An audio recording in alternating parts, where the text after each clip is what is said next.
Don't replace me. Just teach me how to be the woman you need. That's all I'm asking. Show me what makes you feel safe. Show me what makes you feel loved. Show me what makes you feel truly seen. Because I might not know yet, and I'd rather learn you than lose you.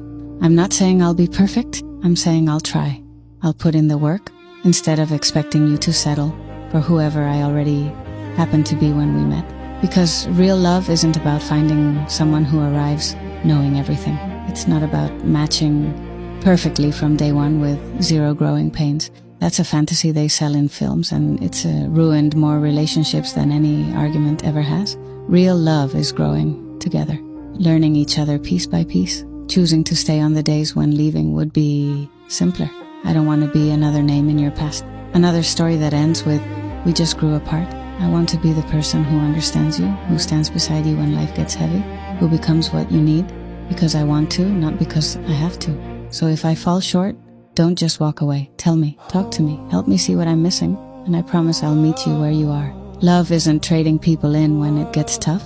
It's building something that lasts, and I want to build it with you, not someone else, you. Real love is being known and chosen anyway, and learning each other is the whole work. I wrote a book about being loved as your real self. It's in my bio if you want it.